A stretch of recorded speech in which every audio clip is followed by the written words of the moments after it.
제가 강연 갈 때 운전해서 가거든요. 운전해서 가서 전화해요. 도착했습니다. 나오세요. 그러면 이제 내 휠체어 꺼내주려고 나오는데 나왔다가 깜짝 놀라는 거야. 아니 선생님 혼자 오셨어요? 아니 누구 매니저 없어요? 나는 휠체어 탄 장인이니까 반드시 보조자가 있을 거라고. 편견이죠. 박사학위라고 있다면 박사예요? 또 심지어는 어떤 사람은 뭐 결혼하셨어요? 애가 셋이야. 왜 이렇게 날 보면 놀래는 사람이 많은지 모르겠어요. 그래서 장애인에 대해서 그게 이제 편견이고 사실 편견이라고 얘기하기도 좀 그런 게 잘 모르는 거죠. 그러니까 편견 가진 사람들이 어떤 사람인가 봤더니 주변에 별로 관심이 없는 사람. 자, 주변에 많이 보고 세상에 듣고 아는 게 많으면 그런 편견이 잘 안 생기는데 그냥 한 구멍만 판 사람들이 나중에 편견을 갖게 돼서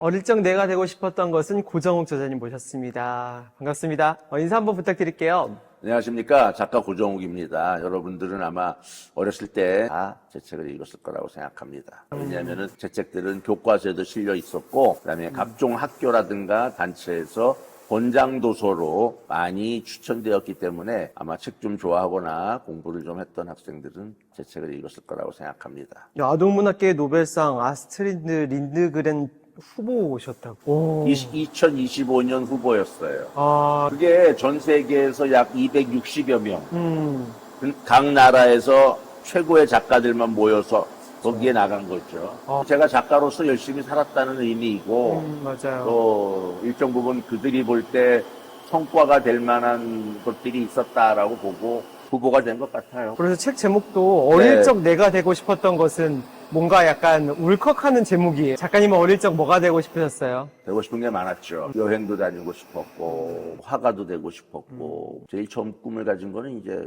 대학교 갈 때 의사가 되고 싶다. 의사 내지는 엔지니어. 그래가지고 의사의 꿈을 가지고 공부했는데, 이제 그 꿈이 좌절되면서 저의 인생이 이제 롤러코스터를 타는 거죠. 근데 즐기고 있는 거죠. 네. 어떠셨어요? 어릴 적 꿈꾸는 거에 대해서 이게 향수도 있고 못 이룬 거에 대한 약간 좌절감도 있고. 요즘 젊은이들이나 어린이들 보면은 꿈을 하나만 딱 정해놓고 그거 좌절되면 인생 끝난 거죠. 아예 방구석에서 안 나오는 청년들이 지금 20몇만 명 있대요. 그 친구들 왜 안 나오냐? 한 번 꿈에 도전했다가 좌절하니까 기가 꺾여서 다시는 밖으로 안 나온다. 사실 그럴 필요 없는 거거든요. 꿈이라든가 도전은 계속 실패하다가 한 번 성공하면 되는 건데 그걸 모르고 꿈만 가지면은 바로 이루어질 것처럼 생각하는 친구들이 많은 거죠. 그래서 저는 아까 의대에 가려다가 못 갔다는 그때부터 꿈이라는 건 그렇게 쉽게 이루어지는 것이 아니고 또한 끊임없이 변하는 거고 또 그러면서 내가 성장하는 거라는 걸 알게 된 거죠. 의대를 가려다 왜 못 가셨어요? 의대에서 장애인이 의대를 온다고? 너 환자가 쓰러지면은 너가 들어서 나를 수 있냐? 그런 질문은 처음 받아봤어요. 너 인턴이나 레지던트 하려면은 닥터가 코라면 막 뛰어가야 되는데 뛸 수 있냐? 목발 짚고 간신히 서 있는데요. 너 같은 애가 어떻게 의대로 오겠다는 거야. 그래서 우리 공대에 가봤어요. 거기서도 하는 얘기 똑같아요. 너 기계를 다루고 공장에서 하루 종일 일해야 되는데 가능하냐? 불가능하죠. 그래서 남들은 꿈에 부풀어서 대학을 진학해서 낭만을 꿈꿀 때 저는 좌절을 맛본 거죠. 입을 뒤집어 쓰고 울고 네. 학교도 안 가고 그랬더니 구세주가 나타났어. 바로 담임 선생님. 정우가 너 왜 이렇게 좌절하고 있냐? 선생님 저 의대도 못 가고 공대도 못 갑니다. 울먹거렸더니 선생님이 신은 인간의 문을 닫으면 창문을 열어주신다. 그게 나중에 보니까 헬렌 켈러의 말. 너가 의대라는 문으로 못 나갔지? 네. 창문으로 나가라. 문과로 가라. 그 갑자기 이공계에서 공부했던 학생이 문과로 하루아침에 바꾼 거예요. 바꿔서 선생님은 어느 학교 갈까요? 그랬더니 성균관대학교를 가라. 그래가지고 성균관대학교 국어국문과에 합격이 되면서 우리 살다 보면은 샛길로 살짝 빠질 수 있잖아요. 네. 저는 샛길이 아니라 아예 옆길로 차선을 옮겨가지고 다른 길로 가버린 거죠. 전혀 생각도 안 했던 길. 그런 다른 길이 열리는 거는 무엇일까요? 일단은 뭐 운명인 것 같고요. 왜냐면 나도 작가가 돼가지고 이렇게 좀 활동해 보니까 나는 작가가 될 수밖에 없는 운명이었구나라는 점도 있지만 이공계적으로 과학적으로 생각해 보면은 정보가 부족했다. 부모님이 조금만 정보가 있었으면은 이런 우리 아들은 이공계에 있는 학과를 가거나 의사 되는 건 어렵다. 아예 문과로 족성을 길러 주셨을 수도 있었을 텐데. 네. 내가 원했던 꿈이 좌절됐다, 취직이 안 됐다 이러는 분들은요 운이 나빴다고 생각할 수도 있지만 그쪽을 잘 몰랐을 수도 있어요. 연기 소질이 없는데 연기하겠다고 간 거하고 비슷한 거죠. 그래서 부모님을 좀 원망해 볼까 하는데 사실 부모님이 그런 정보를 옛날에 가지기는 힘들죠. 그럴 때는 선생님들이 대안이 되는 거라서 저는 학교 가면 선생님들 존경하라고 굉장히 얘기 많이 해요. 되게 공감 가요. 이제 사실은 이제 자기가 꿈을 가지면 그거에 되게 자기 자신이 편협해지는 것 같아요. 그것밖에 못 보게 되고 부모님이 자녀에게 무엇을 원하는 꿈도 이게 진정 자녀를 위한 건가? 이런 생각도 들어요. 돌아보면은 이제 부모님들의 결핍이라든지 못 이룬 거를 또 이제 자녀에게 얘기를 정확한 하기도 판단이에요. 하고. 네. 대부분의 우리나라 아이들의 불행의 시작이 부모의 꿈이 자녀에게 투영된다는 거. 피아노 학원이 왜 한동안 그렇게 유행했는지 알아요? 엄마들이 가난한 시절에 피아노를 못 배웠거든. 요즘 피아노 학원이 없어지고 있어요. 한이 안 되는 거야, 이제 피아노는.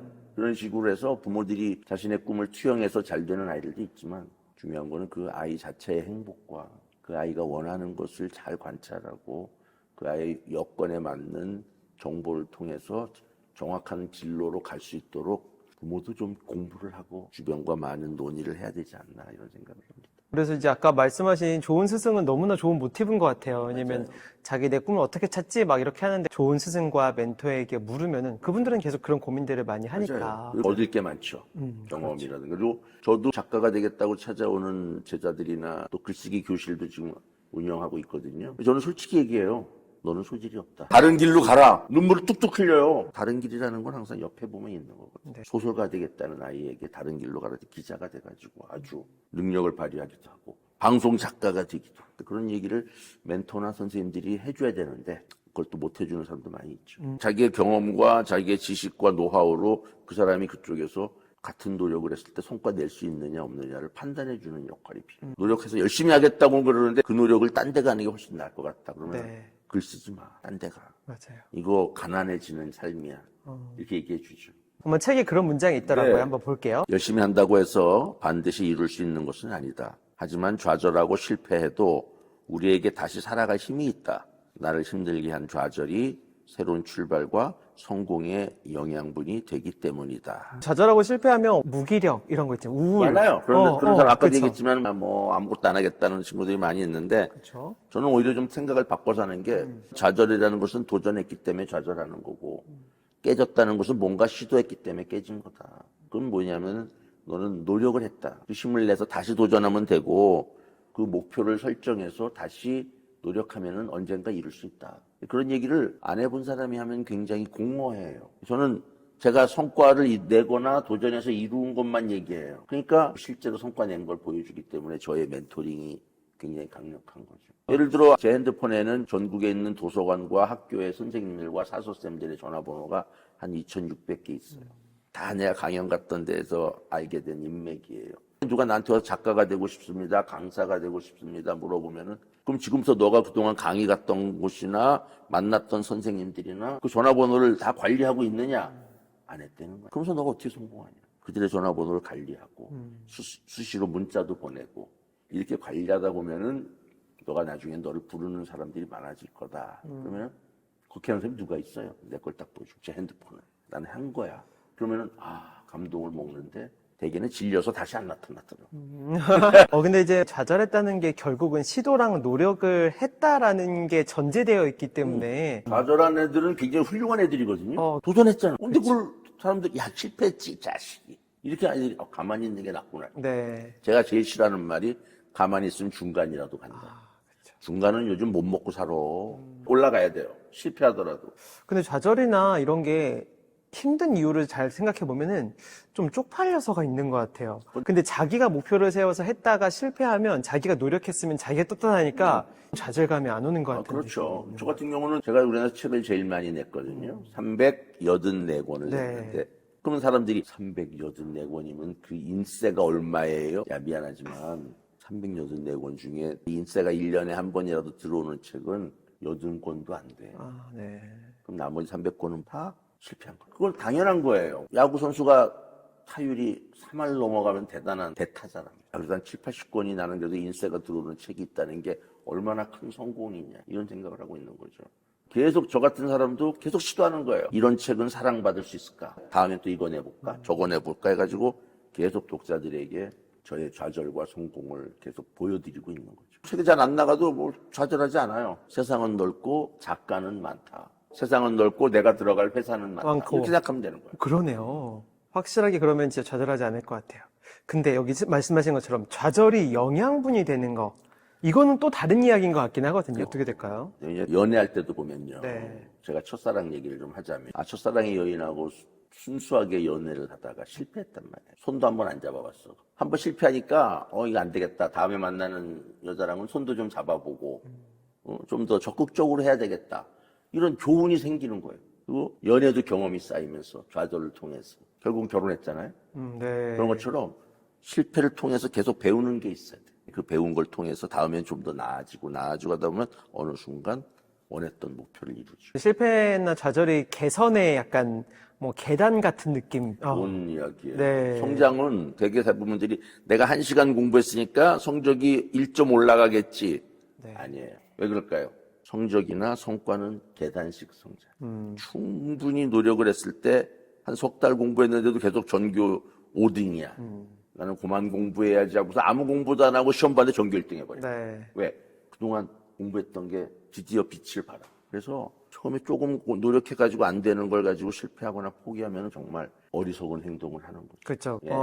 그래서 나온 명언이 뭐냐? 안 되면 되게 하라. 실패의 총량이 네. 차야 이제 올라갈 수 맞아요, 있으니까. 맞아요. 근데 맞아요. 또 찼다고 또 된다는 보장은 또 없어요. 그럴 때는 어떻게 해요? 뭐 그냥 계속 하는 거지. 아, 그냥 하는 거야, 그냥. 저도 눈 뜨면 글 쓰고, 눈 뜨면 강연 가고, 선생님 무슨 부귀 영화를 누리려고 그렇게 많이 다니십니까? 무슨 부귀 영화 그냥 하는 거지. 와달라니까 가는 거고, 출판사가 좋은 원고 써달라니까 써주는 거고. 이렇게 끊임없이 꾸역꾸역 살아가다 보면 실패도 성공도 의미가 없고 결국은 나 자신만 남는 거죠. 와. 부끄럽지 않은 나 자신. 나를 봐도 부끄럽지 않고 남이 봐도 부끄럽지 않은. 맞아요. 이게 최고의 트로피죠. 그 다음으로 헬조선 이런 얘기도 많고 그러잖아요. 난 이것 때문에 안 돼. 이런 것도 많은 것 같거든요. 근데 그런 문제가 있는 것 같아서 한번 어딘가요? 읽어주시면 좋을 것 같아요. 사람들은 내가 박사학위를 받았다는 것에 놀라고 우리나라에서 가장 많은 책을 냈다는 것에 놀란다. 장애인은 아무것도 못한다는 고정관념에서 비롯된 차별이다. 제가 이건 맨날 경험하는 거예요. 예를 들면은 그저께도 제가 강연 갈 때 운전해서 가거든요. 운전해서 가서 전화해요. 도착했습니다. 나오세요. 그러면 이제 내 휠체어 꺼내주려고 나오는데 나왔다가 깜짝 놀라는 거야. 아니 선생님 혼자 오셨어요? 아니 누구 매니저 없어요? 나는 휠체어 탄 장인이니까 반드시 보조자가 있을 거라고. 편견이죠. 박사학위라고 있다면 박사예요? 또 심지어는 어떤 사람은 뭐 결혼하셨어요? 애가 셋이야. 왜 이렇게 날 보면 놀래는 사람이 많은지 모르겠어요. 그래서 장애인에 대해서 그게 이제 편견이고 사실 편견이라고 얘기하기도 좀 그런 게 잘 모르는 거죠. 그러니까 편견 가진 사람들이 어떤 사람인가 봤더니 주변에 별로 관심이 없는 사람. 자, 주변에 많이 보고 세상에 듣고 아는 게 많으면 그런 편견이 잘 안 생기는데 그냥 한 구멍만 판 사람들이 나중에 편견을 갖게 돼서 장애인에 대한 편견도 되게 많아요. 시각장애인은 비빔밥을 좋아할 거다. 왜? 다 때려놓고 비벼주면 먹기 편하니까. 제일 싫어하는 게 비빔밥. 왜냐하면 그 사람들은 눈 감았지만 젓가락을 이렇게 대줘. 여기는 반찬, 여기는 소세지. 한 번만 딱 집어주면은 정확하게 집어서 먹어. 네. 그러니까 사람을 대할 때는 정말 편견 없이 있는 그대로 백지 같은 마음으로 봐주는 게 소중하다. 근데 이제 사람인 이상 그런 게 다 있는 것 같아요. 여기서 문제는 그건 것 같거든요. 다른 사람이 나에 대해서 고정관념을 가지고 있는데 그거를 받아들이면 자기를 그 관념 안에 가두는 거잖아요. 어떻게 해야 그 고정관념을 좀 소화할 수 있을까? 어떻게 반응하고 어떻게 해야 될까? 저도 처음에는 그런 이야기들 결혼했다면 놀래고 박사라면 놀래는 게 좀 기분 나빴어요. 그랬는데 요즘 그 인터넷이나 릴스를 보면 중국인들이 말도 안 되는 행동들 하는 걸 보셨을 거예요. 전 그걸 보면서 우리도 저랬다. 당장 나 어렸을 때도 길거리에서 애들을 용변을 보게 하고 불과 우리도 수십 년 전에 저랬다는 거 보면 느끼는 게 뭐냐면 무지한 것을 갖다가 탓할 수는 없다. 무지한 거를 깨닫고 좀 더 나아지려고 노력을 해야 된다. 그 결과가 오늘날 우리나라가 이렇게 선진국이 된 거죠. 그래서 저는 장애인에 대한 편견, 남에 대한 차별 이런 것들도 계속해서 노력하고 자기가 변화하려고 애쓰다 보면은 그런 것들이 개선될 수 있다. 그래서 제가 강연을 많이 다니는 거예요. 왜냐하면 어린이들이 어렸을 때 나를 만나면 이미지가 평생 이어지기 때문에 그래서 그 아이들이 나중에 장애인을 만났을 때 편견 없이 대할 수 있기 때문에 편견이나 차별을 바꾸는 것도 계속되는 접촉, 뭐 특별히 가르치거나 느끼지 않아도 장애인과 곁에 있거나 함께 일하거나 같은 지역에 산다면은 우리 사회도 더 나아지지 않을까. 그래서 너무 조급해하지 않기로 했습니다. 좋습니다. 선생님 보면은 진짜 열심히 사시는 것 같긴 하거든요. 뭐 저는 열심히 산다는 표현도 좋은 표현인데 저는 그냥 할 수 있는 걸 해요. 책에 이 말 쓰셨더라고요. 열심히 산다는 것은 무엇일까? 사람이라면 누구나 죽는 날까지 이런 고민을 하며 살 것이다. 나는 자신이 옳다고 생각하는 방향으로 신념을 가지고 사는 것이라고 생각한다. 네. 옛날에 어떤 일이 있었냐면요. 제 사무실 옆에가 장애인 시설들이 있는 사무실 하나 있었는데 거기가 침대가 몇 개 있는 약간의 도미토리였어요. 그래가지고 장애인들이 지방에서 올라오면 하룻밤을 잘 수 있는데 어느 지방에 있는 단체장이 답사를 온 거예요. 옆방 장애인 선수들 4명이 오는데 그걸 쓸 수 있나 확인하러 왔대. 근데 아무런 시트도 없고 아무것도 없어. 이건 어떻게 해요? 시트랑 갖다 주기로 했어요. 그래가지고 좀 있으니까 시트를 이렇게 침대에다 던져놓고 간 거야. 근데 그 회장님이 그분도 소아마비 장애인인데 막 낑낑대면서 이 시트를 씌우고 있어요. 침대에. 내가 가서 또 다 씌워놨다는 거야. 씌워놓고 이게 이분이 놀래가지고 아니 고 박사님 이거 언제 다 씌우셨어요? 아니 뭐 이거 왜 못 씌워 내가 도와주는 거지. 내 일도 아니고 안 해도 괜찮은 일이었지만 해주고 싶은 거. 남들이 보면 열심히 사는 걸로 보이는 거죠. 할 수 있는 걸 했기 때문에 내가 좋은 걸 내가 할 수 있는데 해주는 거지. 네, 한국식의 열심히 사는 사고방식은 잠 못 자고 그건 공부하고 약간 그 관념이 어릴 때부터 있어가지고 할 수 있는 만큼 하면 돼요. 영혼과 뼈와 살을 갈아 넣지 마세요. 갈아 넣으면 나중에 후회가 옵니다. 그런데 할 수 있는 걸 하는 건 후회가 안 와요. 안 하는 사람을 우리는 뭐라고 그러느냐? 게으른 자, 루저. 맞아요. 근데 여기서 좀 정의하시길 옳다고 생각하는 방향으로 신념을 가지고 나아가는 네. 거, 이런 거 말씀 주셨어요. 지식과 경험과 공부와 그 선을 추구하는 마음이 있다면 그걸 최대로 발휘해야죠. 저는 멘티들이 오면은 물어봐요. 넌 자동차라고 치면은 너 벤츠냐, BMW냐, 뷰가티냐? 글쎄요. 저는 뭐 소나타 아닐까? 너 엑셀을 너 풀로 밟아봤냐? 풀로 밟아봐. 밟으면 너가 원하는 속도가 안 나올 수 있어. 너의 극한을 안 나오면은 더 좋은 차로 갈아타. 너를 BMW로 만들고 벤츠로 만들어. 그럼 더 빨리 나갈 거야. 이해를 빨리 해요. 나는 무한히 능력이 있는 사람이다. 나는 최선을 다하지 않았다. 좌절하고 있었고 패배주의에 빠져 있었다. 이런 생각을 하게 만들어주고. 근데 이제 그게 또 와닿는 게 풀 엑셀을 밟으려면 어디로 가야 한다, 그렇죠. 방향이 있어야 되는데. 방향도 중요한데요. 요즘 뭐 흔히 내가 제일 싫어하는 말이 속도보다는 방향이. 어떤 분 보면 뭐 고시 본대요. 1년 뒤에 만나는 계속 고시생이야. 너 1차는 붙었냐? 아, 선생님. 속도보다는 방향이. 야, 속도 좀 내. 그러면 속도 내서 갔다가 이 길이 아닌 게 비어. 이러면 어떡하죠? 야, 천천히 갔다가 이 길이 아닌 게 비면 진짜 큰일이야. 빨리 가보고. 아니면 바로 다른 길로 가. 그게 또 열심히 산다는 증거네요. 남들이 볼 때 열심히 산다고 보는 거죠. 할 수 있는 걸 하는 건데. 저는 옛날에 젊었을 때는 저의 경쟁자는 직장인들. 아침 9시에 출근해서 저녁 6시까지 일하잖아요. 하루 종일 일하잖아요. 작가들은 하루 종일 글 쓰는 사람 아무도 없어요. 그 다음 경쟁자. 종합상사맨. 종합상사맨은 새벽에 출근해서 밤을 새 회사에서 밤에 불 다 켜져 있어. 그죠. 걔네들이 나의 경쟁자다. 그 다음에 진짜 센 경쟁자를 지금은 만났어요. 누군지 아세요? 가정주부. 가정주부들은 눈 뜨는 순간 밥해야 깨워야 되고 씻겨야 되고 입혀야 되고 먹여야 되고 가정주부를 이길 사람이 없어. 나는 가정주부처럼라도 글을 쓰리라. 그래가지고 눈만 뜨면 글 쓰기 시작해서 잠잘 때까지 글 써요. 내가 발견한 모든 위인들의 공통점은 모두 무언가 하나씩 결핍된 조건 하에서 인생을 시작했다는 것이다. 모든 것을 다 갖추어도 어려울 듯한데 부족한 사람이 업적을 남겼다니 이해하기 힘들었지만 사실이었다. 제가 책을 내면서 기획도 많이 하거든요. 또 아우리니 책 같은 거 기획하다 보면 이제 위인전이나 인물 이야기 같은 걸 쓰게 되는데 보면은 공통점이 다 그들이 어려움이 있었던 거예요. 예를 들면 나폴레옹은 아주 시골뜨기 귀족이었고요. 나중에 황제가 됐잖아요. 그 사람이 황제까지 되는 걸 보면서 주어진 조건이나 어떤 불리함은 인생 사는 데 있어서 크게 문제가 되지 않을 뿐만 아니라 오히려 굉장히 그 사람을 각성시켜주는 역할을 하는 게 아닌가 이렇게 추정을 하게 됐고요. 그런 그 생각을 가지고 유인들이나 업적을 낸 사람들 살펴봤더니 다 그런 게 있는 거죠. 스토리가. 그래서 내가 장애인인 것도 역시 그런 나의 스토리를 만들어 가는데 중요한 요소가 됐구나 그 생각을 해서 요즘은 뭐 장애인인 거를 뭐 속상해 한다거나 억울해 한다거나 이런 일은 전혀 없고요. 그냥 받아들였어. 이건 나는 요 장애라는 그 나의 약점 혹은 부족함을 오히려 강점으로 만들어보자 이런 생각을 하고 있어요. 제가 동화 작가로 많이 알려져 있습니다만 그 세간의 평가는 동화 아동문학의 장르라는 개척을 했는데 장애를 다루는 장르가 제가 처음 썼다는 거죠. 어. 제가 만들어냄으로써 하나의 그 장르가 된 거죠. 장애를 다룬 동화들이 굉장히 많은 사랑을 받고 있고 수많은 작가들이 지금은 다 장애에 대한 이야기를 찾아내서 쓰고 있어요. 내가 장르의 창시자가 됐다. 그러네요. 대단한 영광이에요.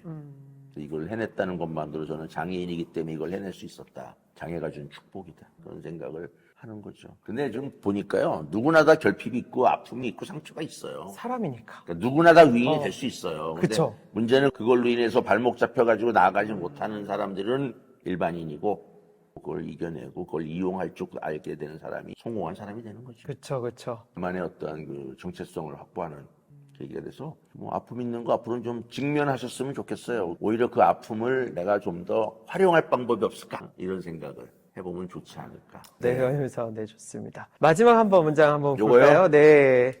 나중에 내가 죽으면 사람들이 나를 장애를 문학의 한 장르로 개척한 작가로 기억해 주기 바란다. 한번 이 땅에 장애인으로 왔으면 그 어려움과 장애를 헤쳐 조금 더 나은 세상을 선물하는 것이 나의 소명이다. 소명이라는 전문 용어가 나왔습니다. 저는 소명을 깨달은 사건이 있었어요. 강연을 지금 한 20년 전부터 굉장히 바쁘게 다녔거든요. 그날 오후 이렇게 날씨가 좋을 때였어요. 되게 피곤했어요. 나 이렇게 힘들게 강연을 다녀야 되냐. 난 왜 애는 또 셋씩 나가지고 이거 먹여 살리느라고 고생을 하냐. 장애인으로 사는 거 힘들어 죽겠다 이러면서 투덜대면서 그 고속도로 올라오다가 갑자기 불이 팍 켜지는 거예요. 그 뭐 종교의 입장으로 얘기하면 하나님의 목소리가 들렸다고 할 수도 있고 갑자기 정우가 너가 왜 장애인이 돼가지고 이 고생하냐고 얘기하는데 너 같은 말도 좀 잘하고 글도 잘 쓰는 사람 중에 하나 정도 장애인이 있어야 장애의 고통과 아픔을 세상에 말과 글로 알릴 것이 아니야. 그래서 내가 너를 장애인으로 만든 거다. 그걸 딱 깨닫는 순간 차를 옆으로 댔어요. 와. 너무 감동적이어서. 그러니까 40년간 풀리지 않았던 숙제가 딱 풀린 거예요. 왜냐면 어렸을 때는 굉장히 억울했어요. 내가 공부도 우리 반에서 제일 잘해. 얼굴도 잘생겼어. 부모님도 유복해. 아쉬운 게 하나도 없는 거예요. 그런데 단 하나의 아픔이 내가 걷지 못한다는 거. 그게 어렸을 때 얼마나 억울했겠어요. 그게 평생 쌓여서 힘든 일을 다 겪고 가정을 꾸려서 어떻게 살아오고 있는 와중에 늘 의문점이 왜 나만 장애인이 됐나. 왜 나는 이런 아픔을 겪어야 되나. 뭐 이런 억울함이 쌓여 있었는데 그날 싹 해소가 된 거예요. 야, 내가 소명을 다하고 있구나. 그래서 지금까지 그 소명이 제 가슴 속에서 꺼지지 않는 엔진이 된 거죠. 그러니까 그 뒤로는 항상 즐겁고 밝고 명랑하고 당당하게 명랑 중년이었다가 지금 명랑 노년이 된 거죠. 소명을 발견한 사람이 되니까 매일매일이 즐겁고 힘든 일도 힘들게 안 느껴져요. 내가 이런 일 하라고 태어났기 때문에. 소명을 다하다 보니까 여러 가지 선물들이 오고 있죠. 자녀들이 잘 자라줬고 독자들이 여전히 내 책을 사랑해주고 이렇게 어릴 적 내가 되고 싶었던 것은이라는 좋은 책이 나와서 어릴 적 되고 싶었던 것은 아직도 몰라요. 계속 지금 변화하고 있기 때문에 소명을 향해 나아가다 보면은 진행형인 제목이에요. 근데 결론적으로는 어릴 적 내가 되고 싶었던 것은 이라는 말 자체가 막 그렇게 중요한 것 같지는 않다는 느낌도 있어요. 이제 뭐가 되고 싶었다 막 이런 게 중요한 게 아니라 이제 이게 있음으로 인해서 뭔가 삶이 더 생명력이 있어지고 빛나고 피어나는 거. 되고 싶은 마음이 없는 사람은 죽은 사람이죠. 노인도 내가 오늘은 노인정에서 할머니 만나서 오늘 멋진 오빠가 되고 싶어. 그게 살아있음이에요. 오늘 내가 뭔가 되고 싶어야 돼. 멋진 오빠, 멋진 가게 주인, 멋진 사장님, 혹은 뭐 멋진 작가 이런 게 끊임없이 되고 싶은 것들을 생각하면서 우리가 맞아요. 살아야 진정한 살아있음이죠. 네, 좋습니다. 네. 마지막으로 이런 꿈을 찾고 있는 청년들이나 많은 젊은 사람들에게 좀 해주고 싶은 말씀 있으세요? 늘 하는 말인데요. 꿈을 찾는 청년들에게는 제가 좋은 대학교를 나오라고 얘기합니다. 좋은 대학교를 나오라고 하면 애들이 나 이미 대학 졸업한 지 10년 넘었는데요. 내가 얘기한 대학은 지상에 있는 대학이 아니야. 세계 최고의 대학. 그 이름도 거룩한 들이대. 들이대다 보면 실패도 하고 좌절도 하지만 또 들이댈 수 있어. 들이대다 보면 성공할 수 있어. 또 젊은 학생들이 뭐라고 그러느냐. 선생님 들이댔다가 상처 입었어요. 그러면 야 너가 왜 상처를 입니. 들이대를 들어가려면 좋은 고등학교를 나와야 돼. 그치? 그 고등학교는 바로 아니면 말고. 홍보를 보냈더니 선생님 엉망이에요. 저희 못 내겠어요. 그러면은 아니면 말고 그리고 딴 출판사 주면 돼. 그러면 점점 원고 보낼 때마다 좀 더 손박아도 잘 만들어. 그럼 나중에 정말 좋은 원고가 돼가지고 나중에 막 어느 출판사가 베스트셀러가 될지 모르는 거죠. 그러니까 세계 최고의 대학은 들이대. 세계 최고의 고등학교는 아니면 말고. 그것만 알아도 너희들은 앞으로 세상에 도전할 수 있다. 진짜 작가님 보면서 오늘 그 생생한 생기를 너무 많이 느꼈어요. 그리고 또 많은 사람들한테도 많이 전달될 것 같아요. 정말 이 책에 나온 메시지들도 많이들 품고 진짜 많이들 꽃 피웠으면 좋겠습니다. 감사합니다. 네, 오늘 진짜 좋은 말씀, 좋은 메시지 너무 감사합니다. 고맙습니다. 감사합니다. 네.